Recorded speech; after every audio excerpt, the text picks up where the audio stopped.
Hai guys, kembali lagi bersama kami di podcast Berani Berinvestasi bersama CGI CIMB Sekuritas Indonesia. Kali ini bersama saya Ji Kurniawan dan kita kedatangan tamu spesial nih. Nah, di tengah kita ada Jenny Purnamasari. Langsung aja kita sapa. Halo Jen. Halo Aji. Apa kabar nih Jen? Baik. Nah, thank you banget nih udah bersedia untuk mampir nih di podcast kita. Nah, kali ini kita akan ngobrolin apa? Nah, jadi kita akan ngobrolin tentang tower industri ya, dan tentunya saham-saham apa aja nih yang relate dengan tower sector ya. Karena Jen ini adalah oil and gas ya, building materials and infrastructure sectors analyst dari CGI CIMB Sekuritas Indonesia. Nah, kita langsung ngobrol-ngobrol nih sama Jenny. Nah, Jen membahas tentang perkembangan data dan telekomunikasi. Nah, pastinya relate dengan infrastruktur penunjangnya, yaitu telco tower. Nah, mungkin boleh dikasih gambaran nggak ke teman-teman investor bisnis tower itu seperti apa dan bagaimana sih untuk saat ini kompetisi di antara telco player? Nah, kalau untuk tower companies di Indonesia itu sebenarnya pemainnya sekarang ada 3 ya yang paling besar, yaitu TOWR itu Protelindo, terus TBIG itu Tower Bersama Infrastructure, sama Daya Mitra Telekomunikasi itu Mitratel yang tikernya MTEL. Nah, untuk tower company sendiri itu mereka basisnya adalah ngelis mereka punya tower assets kepada mobile network operators. Nah, mobile network operators itu sekarang kan udah tinggal sedikit ya kalau di Indonesia, paling cuma ada Telkomsel, XL, Indosat gitu kan ya. Nah, untuk kinerjanya dia sendiri itu sistemnya kalau misalnya kita mau mengirim message, misalnya saya mau ngirim message ke Aji nih, jadi kan dari HP saya tuh memancarkan signal ke tower-tower companies ini, yang mana nanti mereka receive terus di transmit lagi ke perangkat Aji gitu. Nah, untuk kompetisinya sendiri juga sekarang kan sudah lebih sedikit ya tower yang sudah dimiliki oleh mobile network operators. Jadi kalau dari cerita consolidation sebenarnya sudah nggak banyak. Oke, nah itu ya teman-teman ya, udah tahu ya bisnis telco tower itu seperti apa. Nah, ngobrolin tentang penggunaan data di Indonesia yang terus berkembang pesat nih Jen. Nah, kira-kira bagaimana sih katalis buat emiten yang relate dengan telco tower dalam melakukan ekspansi bisnisnya saat ini?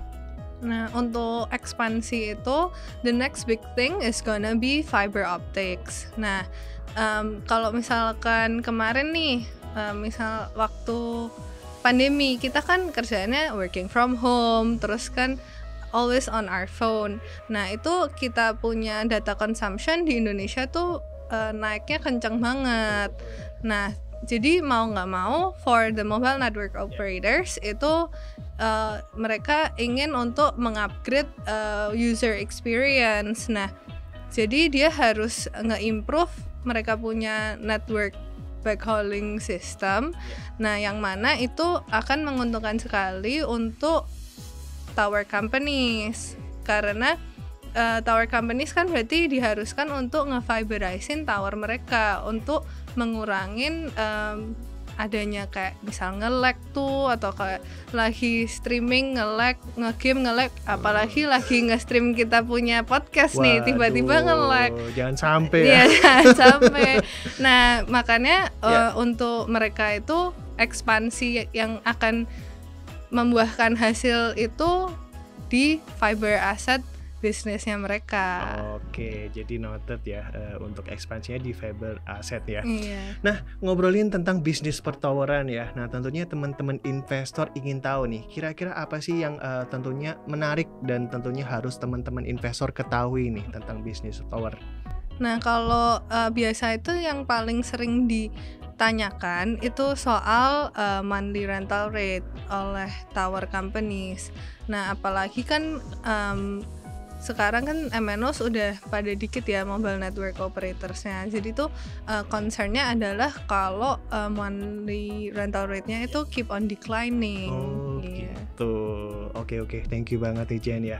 Nah, tentunya tadi yang udah dibahas oleh Jenny ya. Nah, masih ngobrolin tentang tower companies ya. Nah, kan kita tahu nih Jen, jadi tower companies juga ini salah satu company yang dikenal punya level utang yang tinggi ya, atau kita bisa sebut highly leveraged company. Nah, apalagi kalau kondisi suku bunga yang sekarang lagi tinggi ya. Nah, tentunya bagi emiten yang punya exposure utang dalam mata uang asing ini tentunya akan sensitif nih. Nah, untuk melihat kondisi seperti ini, mungkin menurut Jenny ini gimana nih ke saham-saham telco tower? Nah, waktu kita bikin correlation analysis, memang Indonesian tower companies ini, especially for TBIG and TOWR, itu sangat correlated sama Indonesian 10-year Treasury bonds. Nah, itu tuh impactnya kemarin kan suku bunga naik terus ya, jadi tuh share price-nya keep on declining too, so it's on a declining trend. Nah, kita itu beranggapan bahwa kalau Fed rate-nya itu bakal pivot, itu bisa jadi a positive catalyst to the sector. Oke, jadi kalau misalnya The Fed-nya udah mulai menurunkan suku bunga ya, nah tentunya ini bisa menjadi katalis yang positif nih untuk saham yang relate dengan telco tower. Nah, untuk next katalis yang berikutnya nih Jen, mungkin apa nih yang bisa teman-teman investor pantau ya, yang tentunya ini bisa mendorong pertumbuhan bisnis dari telco tower ke depan. Nah, kita tuh expect kan untuk sekarang itu trennya di tower companies is to invest in fiber assets kayak yang tadi sudah dibahas ya. Nah, kalau misalkan additions-nya itu ekspansif, itu kan kita expect mungkin di 3 tahun ke depan itu revenue contribution-nya sudah lebih besar, mungkin di atas 10%. Kalau sekarang kan masih kecil karena mostly masih akan baru memulai. Nah, jadi kedepannya pasti lihat dari fiber optic punya unlocking value. Thank you banget nih Jen ya. Nah, mungkin yang berikutnya ya. Nah, tentunya teman-teman investor udah nggak sabar nih. Mungkin boleh di-spill nggak topik dari CGS-CIMB untuk saham di sektor telco tower nih. Mungkin bisa dikasih gambaran nggak Jen ke teman-teman investor? Nah, kalau topik kita itu TOWR, itu sarana menara ya. Dikarenakan dia itu punya first mover advantage di fiber optic business. Nah, untuk 2022 kemarin itu mereka punya 150.000 kilometer fiber optics di Indonesia, yang mana kita expect mungkin di 2025 itu revenue contribution-nya dari fiber optic business itu bisa meloncat ke 18%. Nah, untuk peak yang kedua kita itu Mitratel atau Mtel, dikarenakan kita juga expect ekspansi dari mobile network operators itu akan di luar Jawa. Nah, kenapa Mitratel? Karena Mitratel itu 52% dari dia punya portofolio itu berada di luar Jawa. Oke, thank you banget nih Jen ya. Jadi udah dikasih tahu ya sama Jenny ya, kalau mau pilih saham telco tower apa tadi udah dikasih spill-nya oleh Jenny dan langsung dijawab oleh Jenny. Dan tentunya gimana nih guys, seru banget kan perbincangan kali ini, dan thank you banget untuk Jenny untuk sharing-sharing bersama kita kali ini. Dan pastinya teman-teman jangan lupa untuk like, comment, subscribe channel YouTube kita, dan jangan lupa untuk nonton ya channel YouTube kita Podcast Berani Berinvestasi bersama CGS-CIMB Sekuritas Indonesia. Kalau nggak mulai investasi dari sekarang, mau kapan lagi? Dah.